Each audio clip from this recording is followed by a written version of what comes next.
Sampurasun kepada saudara-saudara dimanapun berada. Selamat hari Minggu. Salam sehat selalu buat kita semua. Amin ya Allah ya Rabbal Alamin. Di kesempatan hari ini, hari Sabtu, itu saya akan membagikan cerita pengalaman atau membagikan sebuah pengalaman itu tentang orang yang sering kesurupan. Dan alhamdulillah di hari ini saya tidak ada kegiatan ya, tidak ada kegiatan. Biasanya saya suka mengunjungi sejarah-sejarah situs itu yang dekat atau maupun yang jauh, karena saya sangat tertarik ya sama sejarah-sejarah tentang situs itu, tentang sejarah makam keramat.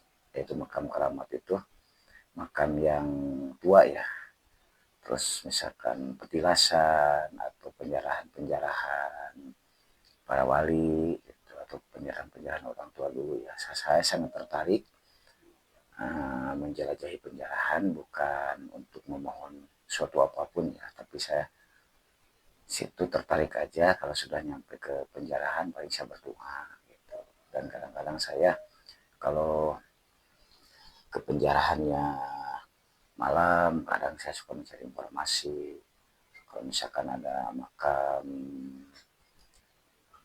keramat, saya suka mencari informasi kebenarannya, apakah memang benar ini makam atau petilasan. Itu ya dulur ya.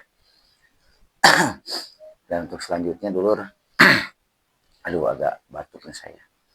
Jadi hari ini kebetulan saya tidak kemana-mana, dan saya mungkin akan membagikan cerita ya, cerita tentang masalah orang suka kesurupan gitu. Jadi suka kesurupan itu ada dua ini ya, dua macam ya. Gitu. Tiba-tiba dia suka kesurupan di tempat sepi atau di tempat sakral gitu, atau kadang-kadang di rumah. Nah, itu ada dua macam. Kalau menurut pandangan saya ya, yang saya sudah alami atau saya sudah tangani gitu. Jadi biasanya nih ada orang suka kesurupan nih. Suka kesurupan. Nah, itu saya akan menceritakan yang suka kesurupan terkait dengan adanya gitu khondam pendamping yang mau mendampingi seseorang itu, atau makhluk ya, makhluk halus ya. Khondam itu makhluk halus berupa jin ya. Jadi itu warisan dari orang tuanya atau kakeknya atau neneknya. Jadi di kesempatan ini saya akan memberikan pengalaman tentang ini dulu orang yang sering kesurupan dulu, yang mau didampingi sama leluhurnya atau khadam leluhurnya. Jadi kadang-kadang dia begini, kadang ke tempat sakral ya, dia suka kesurupan, terus ya diobatin ya, tapi sembuh, tapi ntar kesurupan lagi. Jadi tidak selesai ya, tidak selesai di situ. Nah, terus kadang-kadang dia di rumah pun kadang-kadang kesurupan, atau melihat orang yang sakit. Misalkan orang yang sakit itu misalkan dia kena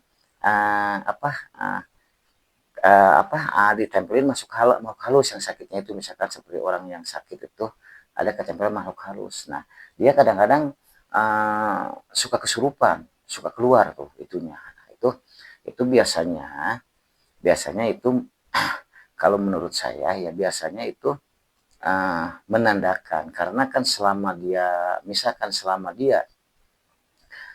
dari semasa kecil sampai dewasa atau sampai umur agak tua gitu, biasanya dia tidak merasakan bahwa akan dia tuh didampingi sama hodam leluhurnya. Nah, itu biasanya itu memberi tanda supaya si leluhur itu, si hodam leluhur itu, supaya orang yang mau didampinginya itu berusaha untuk mencari tahu biasanya. Nah, kebetulan untuk mencari tahunya, jadi itu harus bagaimana. Jadi intinya gini. Jadi menurut pengalaman saya, orang yang suka datang ke saya ya, yang suka datang ke saya, dia mengalami suka begitu. Ya udah, dengan saya pribadi, terus orang itu bercerita, saya suka kesurupan di tempat sakral atau kesurupan di tempat-tempat yang mengandung mistis gitu kan. Saya suka jadi kan, suka kesurupan. Udah dengan itu maka saya periksa orang itu atau deteksi apa sih yang di dalam tubuh orang itu, apa yang mau mendampingi orang itu, makhluk apa itu, sebesar apa tingkatannya energinya itu, apa memang itu dari leluhurnya atau memang bukan. Udah itu kita interaksi dengan orang dengan yang mau mendampingi orang itu. Nah, itu makanya jangan asal buang, jangan asal obatin gitu, karena biasanya kalau saya yang sering saya tangani itu menolak. Kalau memang yang mau mendampingi orang itu menolak, yang hodam dari leluhurnya itu menolak, dia nggak mau dibuang atau nggak mau disingkirkan. Nah, dengan itu kita harus teliti, kita tanya dulu, misalkan kamu mau mendampingi dia itu dengan tujuan apa. Kalau misalkan dengan tujuan baik, untuk melindungi, untuk mengarahkan ke jalan yang benar dan tidak mencelakakan, ya silahkan. Cuman ada syarat, apa yang harus dilakukan sama orang tersebut, jangan sampai tiba-tiba kesurupan gitu kan. Apa? Nah, biasanya dia itu si hodam pendampingnya itu biasanya dia ngomong. Bahkan misalkan ngomongnya begini. Dia tuh saya tanya harus bagaimana dan apa hal yang harus dilakukan sama orang tersebut. Nah, itu hodamnya ngomong tuh. Gini ya katanya. Coba tolong suruh puasa misalkan 7 hari atau 3 hari. Terus saya tanya lagi. Nah, biasanya kalau memang kamu hodam leluhur mau dampingin orang ini, biasanya punya ageman atau amalan atau yang harus dibaca atau yang harus diamalkan apa. Nah, itu biasanya dia tuh ini ngomong lagi, ngejawab lagi.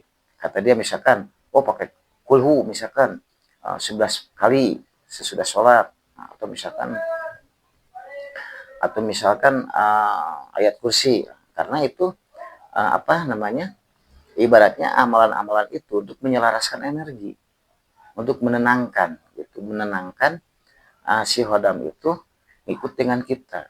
Jadi supaya kita selalu eling atau selalu ingat Allah ya gitu. Nah, itu biasanya itu yang saya alami ya. Nah, sesudah itu barulah ditanya lagi, karena takutnya dikecoh kan. Kita harus bisa membedakan mana energi positif dan energi negatif, harus bisa membedakan. Jadi saya tanya lagi berulang-ulang terus sampai saya ancam gitu. Kalau memang kamu misalkan bohong, akan saya hancurkan kamu gitu. Nih bagaimana? Nah, dia bilang saya tidak bohong, benar, saya akan melindungi keponakan saya akan melindungi misalkan cicit saya itu dari misalkan dari kakeknya atau buyutnya gitu kan. Nah itu saya tanya berulang-ulang, saya berinteraksi dengan dia, dengan yang mau mendampingi itu, karena gini, hodam yang mau mendampingi seseorang itu dia belum diaku, karena ibaratnya masih ragu, sedangkan dia itu pengen mendampingi dia dan memang itu sudah ada dari sananya ya, dari leluhurnya, Karena si Hodam itu dia selaras dengan energinya orang itu, dengan perilakunya orang itu, sama dengan leluhurnya. Walaupun si orang itu misalkan sekarang jarang sholat, misalkan jarang apa, ntar biasanya itu suka ngajarin, membawa gitu ya, membawa baik.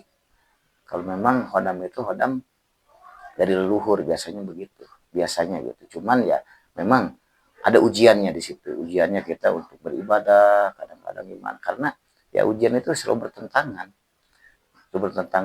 dengan kebaikan itu. Ya mau mencari kebaikan itu susah ya, memang bertentangan, tapi itu diusahakan.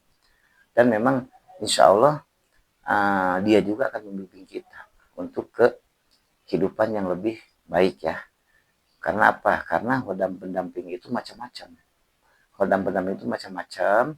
Ada yang misalkan dia tergantung dulu leluhur kita ngalapnya apa, misalkan kita nyarinya apa, misalkan ada kedijayaan, misalkan ada pelindung diri, misalkan ada apa namanya, untuk kebatinan ya apa, pengobatan gitu kan. Ya untuk misalkan asihan banyak tuh macam-macam kalau orang zaman dulu ya. Cuman itu kan tergantung orang tua kita ngalapnya gitu. Dan semua hodam, semua titisan itu ya, hodam titisan itu tidak semua sama untuk misalkan wah saya ketitisan nih, hodam leluhur misalkan ini kan, wah saya bisa ngobatin, tidak ya, tidak berasumsi ke situ. Karena apa? Karena makanya tadi kata saya tergantung anak, dan tergantung orang itu kewaris enggak gitu untuk mengobatin. Misalnya kewaris itu ya dari sang ilahi ya, dari sang pencipta, biasanya kan dari Allah lah. Kalau memang orang itu harus kewaris misalkan untuk mengobatin, nah itu biasanya bisa spontan, dia bisa mengobatin tanpa misalkan berguru ke sana kemari, karena dia ntar akan dituntun sama si hodamnya itu. Nah itu makanya jangan berasumsi misalkan wah udah buang aja, ya jangan, kita harus tanya dulu. Kalau misalkan memang orang yang sering kesurupan itu kita tanya dulu ya, karena kesurupan itu ada dua hal ya, ada dua kategori, ada dua macam kesurupan. Satu, kesurupan yang sering kesurupan, orang itu sering kesurupan, kecempelan aura negatif atau makhluk, ibaratnya dikatakanlah kata tenarnya atau mitosnya sering orang bercerita itu, dibilang jin kafir. Nah, itu. Dan itu biasanya dia memang dia juga suka suka nempel secara tiba-tiba. Nah itu bisa aja terjadi karena misalkan si orang itu pernah ke tempat sakral, nah tiba-tiba jin kafir itu atau jin penggoda itu dia nempel tuh ke tubuhnya. Nah itu di situ dia biasanya ya suka berinteraksi, suka bereaksi ya kadang-kadang. Yaitu mungkin saya akan bisa ceritakan lagi itu untuk selanjutnya ya. Ini saya akan bercerita tentang yang hodam titisan ya, hodam titisan. Nah itu hodam titisan itu ya memang kalau saya tuh biasanya begitu, biasanya sama saya di diteliti dulu ya, saya ajak komunikasi dulu, interaksi dulu, ditanya dulu. Jadi supaya begini, supaya dia hodam itu merasa diaku sama orang yang mau didampinginya gitu. Dan jangan sampai mencelakakan gitu. Tapi biasanya kalau hodam titisan itu ya jarang ya, jarang yang mencelakakan ya. Karena orang tua dulu juga, orang tua dulu kita sangat berhati-hati ya untuk mencari sebuah ilmu ya, sebuah ilmu, tidak sembarangan. Apalagi kehidupan zaman dulu itu beda dengan zaman sekarang. Makanya saya berasumsi yang namanya hodam ilmu itu ada. Berasumsinya ada tuh kenapa? Jadi dulu tuh kehidupan dulu itu orang tua kita itu, leluhur kita itu wah sangat apa ya, ibaratnya sangat benar-benar merasakan betapa gitu, uh, apa namanya, alam ini gitu, karena masih hutan ya, betapa apa namanya, kalau dibilang itu teh karena banyak ini ya, aduh saya lupa nih mau ngomong. Karena banyak zaman dulu masih hutan belantara dan kehidupan pun nggak seramai sekarang kan, dan hukum pun dulu nggak kayak sekarang gitu kan. Jadi makanya banyak perampok, banyak apa namanya, banyak ya begal itu kan, maling apa itu, ya itu kan harus dihadapin juga kalau dulu ya. Dulu dihadapin karena nggak kayak sekarang kan banyak CCTV, banyak apa ya, banyak ya anggotanya banyak ya, alhamdulillah. Kalau dulu enggak. Dan kalau dulu kan memang orang tua dulu kan ya ibaratnya masalah ilmu itu dia memang ya dibilang nomor satu sih enggak ya, cuman memang dia kadang-kadang gitu punya lah gitu, kadang-kadang punya karena pada ini ya, karena kehidupan dulu ya ibaratnya kalau berantem tuh ya berantem, jadi nggak ada sistem, mungkin nggak kayak sekarang ya. Kalau dulu berantem jebet berantem, ya udah, kalau udah misalkan musuhnya kalah sudah biarkan, tidak ada apa-apa. Makanya dulu harus punya ilmu untuk berantem ya. Nah itu tidak menutup kemungkinan ya. Nah setelah orang tua kita atau setelah nenek moyang kita meninggal, ya itu katanya kan si hodamnya itu kan melayang, tidak ikut ya. Karena dia sudah ada perjanjian dari dia akan melindungi uh, anak cicitnya, majikannya gitu. Itu untuk membimbing ke jalan yang benar, atau untuk uh, apa uh, membawa kita supaya kita hidup lebih baik, kadang-kadang gitu. Untuk mendampingi, melindungi dari hal-hal negatif, melindungi dari hal-hal jahat misalkan dari dohir maupun batin gitu ya. Itu biasanya itu bisa menjaga ya kalau udah diakui sama kita ya. Cuman ya tetap kita harus berpegang teguh, mah tetap hanya satu untuk yang kita sembah ya, sang pencipta Allah Subhanahu wa taala. Tapi di samping itu kan ada karenanya. Karenanya apa? Ya karena itu ya ibaratnya begini. Oh, karena Allah, karena Tuhannya gitu kan. Jadi semua orang pinternya apanya itu kan karena Allah, mahanya Allah. Jadi ya nggak menutup kemungkinan yang punya ilmu juga itu mahanya Allah, udah kehendak dari Allah ya. Makanya ya kita kalau memang itu untuk kebaikan ya kita terima aja gitu, terima aja. Dan memang kadang-kadang ada dua macam juga, atau dua pemberitahuan, atau dua tanda-tanda kalau misalkan orang yang mau ketitisan itu biasanya tidak sering kesurupan aja. Kadang-kadang dia tuh sering mengalami sakit ya. Kadang-kadang dia tuh sakitnya cuman pilek tapi parah kelihatannya gitu. Kadang-kadang sampai berminggu-minggu ya, berbulan-bulan, itu hanya sakit pilek, sakit panas ya, demam. Nah, terus kadang-kadang dia sakit perut ya. Nah, sakit perut itu kata dokter sih ya mah, tapi itu nggak sembuh-sembuh biasanya gitu ya, nggak sembuh-sembuh, minum apapun terus udah pantangin ini itu tetap nggak sembuh-sembuh. Tapi biasanya itu tanda-tandanya juga ya. Terus kadang ada sakit di ulu hati gitu, itu biasanya.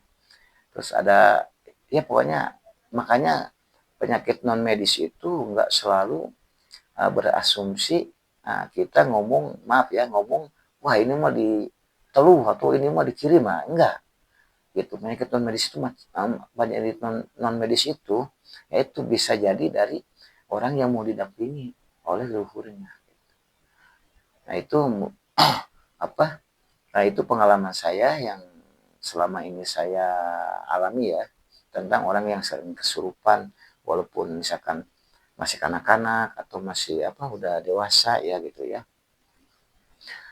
Itu sering kesurupan atau sering merasakan sakit itu ya, kita intinya kita harus periksa dulu lah. Periksa dulu ngobrol dulu, sharing dulu. Nah, sesudah itu biasanya kalau orang yang benar-benar mau ketitisan, kalau misalkan dekat dengan saya aja gitu, kalau memang dia uh, auranya aura positif, biasanya dia tanpa diminta suka langsung dia interaksi, biasanya gitu interaksi, pengen ngobrol dengan saya biasanya gitu ya. Nah, ya untuk teman-teman itu pengalaman saya yang saya alami selama ini ya, untuk mengetahui orang sering kesurupan itu, ya itulah, jangan sampai kita nanganinnya langsung, wah ini buang aja, karena saya pernah mengalami mengobatin atau uh, menolongin teman yang katanya sering kesurupan. Dia kalau di kamar pun kesurupan tiba-tiba, terus di tempat sepi-sepi kesurupan, kadang-kadang lagi nongkrong kesurupan. Terus dia bilang, keluarganya malah bilang, ya istrinya dia bilang, wah ini bisa kayaknya suami saya mau jadi orang gila, karena suka bilang begitu ya, cuman itu alhamdulillah setelah ketemu saya, alhamdulillah selesai. Sampai sekarang dia tidak merasakan kesurupan-kesurupan lagi tanpa diminta. Karena apa? Karena hodam leluhur itu kalau sudah menyatu dengan kita, sudah selaras, ya ibaratnya udah diaku. Kalau tanpa diminta nggak bakalan. Ujung-ujung keluar ya, gitu. Tiba-tiba keluar, gitu. Tiba-tiba kesurupan, harus diminta bahkan suruh hadir. Itu baru dia mau keluar menunjukkan. Gitu. Alhamdulillah. Sekarang dia udah aktivitas sudah benar, udah seperti biasa lagi, tidak kesarapan kesurupan tanpa diminta. Ternyata dia memang ketitisan ya dari kakeknya, hodam, ketitisan untuk melindungi dia. Dan saya akan ini juga ya, bahwa orang ketitisan itu semua tidak suka ada yang bilang begini, kok saya ketitisan leluhur, ketitisan hodam, kok saya hidup miskin ya katanya. Nah itu karena itu salah. Jadi kita jangan anggap punya hodam itu kita bisa kaya, bukan ya, bukan. Karena hodam itu sebuah pendamping ya, pendamping untuk menyelamatkan hidup kita di dunia. Jangan sampai hidup kita ini terjerumus dengan hal-hal yang mencelakakan. Nah intinya itu ya, makanya jangan anggapan wah punya hodam saya bisa usaha gini dapat uang banyak, enggak. Tetap walaupun punya hodam tetap kita usaha ya, mencari nafkah gitu. Terus misalkan kesana kemari kita mencari kerjaan, ya hodamnya biarkan hodam untuk menampingi kita, untuk menyelamatkan kita dari jalan yang tidak baik, hal-hal yang tidak baik yang akan dilakukan kita. Biasanya itu suka mencegah, menolak, atau jangan gitu kan. Nah itu fungsinya hodam ya, bukan sebuah untuk mencari kekayaan, bukan ya. Nah, itu saya pernah gitu, saya pernah bertemu dengan orang, wah saya cuma punya hodam pendamping juga, hidup saya begini-begini aja. Nah itu salah ya, salah. Karena masa duniawi tetap harus disiar ya, dengan ikhtiar gitu. Karena tidak mengacu ke hodam. Karena leluhur kita itu menurunkan hodam itu untuk kita, bukan untuk dijadikan membuat kekayaan, bukan. Untuk melindungi supaya diberikan ke jalan yang baik. Makanya jangan salah salah asumsi, salah kata gitu. Salah kata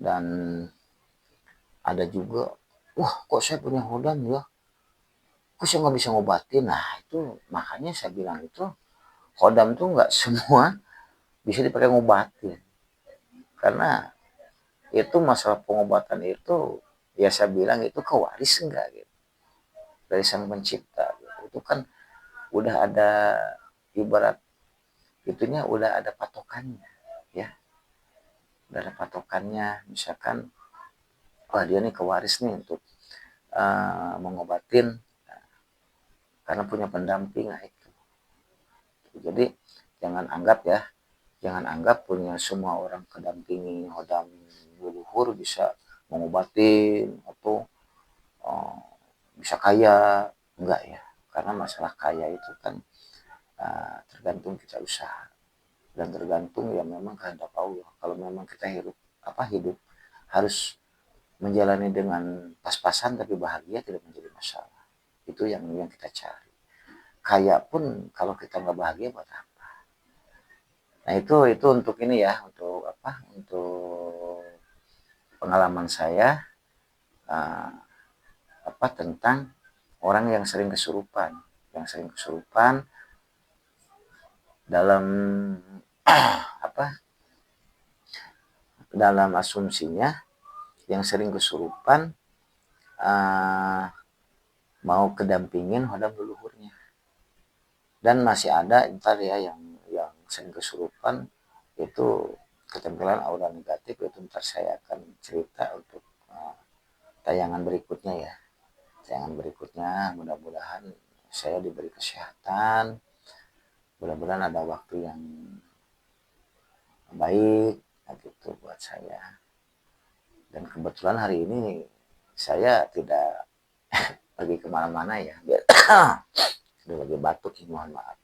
Biasanya saya pergi yaitu ke tempat-tempat sejarah karena saya ingin membuktikan bahkan ini tuh makam asli atau memang petilasan gitu. Karena di daerah saya ini banyak sekali makam-makam ya, makam-makam keramat, banyak sekali. Makanya saya pengen menjelajah itu, pengen mengetahui aja asli enggaknya makam gitu ya. Terus misalkan mudah-mudahan dia memberikan informasi gitu yang ada di kawasan makam itu. Biasanya saya suka suka nanya ke ke yang ada di makam itu, misalkan ke makhluk halusnya, atau saya suka nanya biasanya gitu. Kalau lagi di izin sama Allah ya, lagi di lagi diridhoi Allah, biasanya suka bisa berkomunikasi dengan makhluk yang di situ ya, menanya ini makam asli atau bukannya. Itu kan tapi itu jangan dipercaya juga, karena kan saya juga bukan orang hebat. Itu hanya ibaratnya cerita lah, saya cerita aja. Dan mohon maaf juga apabila ada kata-kata yang kurang pas atau kata-kata yang yang sok tahu gitu. Ini kan hanya cerita ya, ini mah cerita pengalaman saya, yang saya sudah jalani gitu. Dan kebetulan hari ini saya tidak ada kegiatan gitu di rumah, makanya saya udahlah menceritakan ini aja, menceritakan pengalaman saya aja tentang orang yang sering kesurupan yang mau didampingi atau yang akan didampingi oleh Khodam leluhurnya.